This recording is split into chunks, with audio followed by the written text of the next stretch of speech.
ഈശോയിൽ ഏറ്റവും സ്നേഹം നിറഞ്ഞവരെ, ഇന്നേ ദിവസം നമ്മൾ ധ്യാനിക്കുന്നത് വിശുദ്ധ മത്തായിയുടെ സുവിശേഷം 6-ാം അധ്യായം 25 മുതൽ 34 വരെയുള്ള തിരുവചനങ്ങളാണ്. ദൈവത്തെ പിതാവേ എന്ന് വിളിച്ച് പ്രാർത്ഥിക്കുവാൻ പഠിപ്പിച്ച ഈശോ ആ പിതാവിൻ്റെ സ്നേഹവും കരുതലും എത്രമാത്രമെന്ന് ഈ തിരുവചനങ്ങളിലൂടെ നമ്മെ ഓർമ്മിപ്പിക്കുകയാണ്. നമുക്കറിയാം, മനുഷ്യരുടെ ആശങ്കകളും ആകുലതകളും ഒരിക്കലും അവസാനിക്കുന്നില്ല.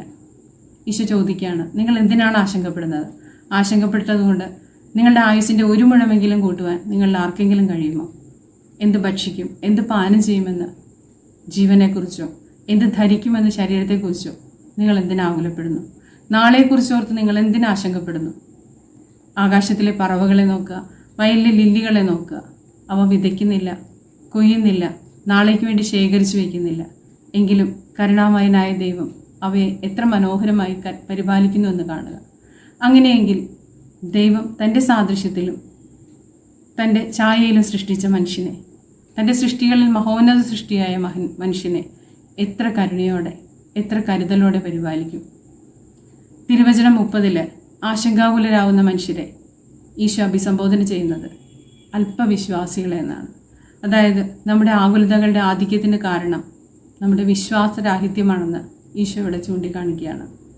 നമ്മുടെ ആശങ്കകൾക്കും ആകുലതകൾക്കും പരിഹാരമായിട്ട് 33-ാമത്തെ തിരുവചനത്തിൽ ഈശോ പറയുകയാണ്, നിങ്ങൾ ആദ്യം അവിടുത്തെ നീതിയും അവിടുത്തെ രാജ്യവും അന്വേഷിക്കുക, അപ്പോൾ മറ്റുള്ളവയെല്ലാം നിങ്ങൾക്ക് ലഭിക്കും. ഞാൻ ഈ ഭൂമിയിലേക്ക് വന്നത് ദൈവത്തിൻ്റെ പദ്ധതിയാണ്. ഞാൻ അന്വേഷിക്കേണ്ടത് ദൈവത്തിൻ്റെ നീതിയാണ്, ലോകത്തിൻ്റെ നീതിയല്ല. എന്നെ ഭരിക്കേണ്ടത് ഈ ലോകമല്ല, ദൈവമാണ്. എനിക്ക് വേണ്ടി ജീവൻ പോലും ബലിയർപ്പിച്ച നമ്മുടെ രക്ഷകനായ ഈശോയുടെ സ്നേഹത്തിൽ ആഴപ്പെട്ടുകൊണ്ട് എൻ്റെ വിശ്വാസം വർദ്ധിപ്പിക്കണമേ എന്ന് പരിശുദ്ധാത്മാവിനോട് നമുക്ക് പ്രാർത്ഥിക്കാം. ഈ നോയമ്പ് കാലത്ത് നമ്മുടെ ചിന്തകളും നമ്മുടെ പ്രവൃത്തികളും വിശ്വാസത്തിൽ ഫലപ്പെടുവാനും ദൈവാശ്രയബോധത്തിൽ ആഴപ്പെടുവാനും നമ്മെ പ്രാപ്തരാക്കട്ടെ. നമ്മുടെ സൃഷ്ടാവായ ദൈവത്തിൻ്റെ മുൻപിൽ നമ്മളായിരിക്കുന്ന അവസ്ഥയും നമ്മൾ കടന്നുപോരുന്ന സാഹചര്യങ്ങളും നമ്മുടെ ആകുലതകളും എല്ലാം ആ സർവേശ്വരൻ്റെ മുന്നിൽ കാഴ്ചവെക്കാം. എന്നും എക്കാലവും നമ്മെ പരിപാലിക്കുന്ന പിതാവും പുത്രനും പരിശുദ്ധാത്മാവുമായ ദൈവത്തിന് മഹത്വമുണ്ടാകട്ടെ. ആമേൻ.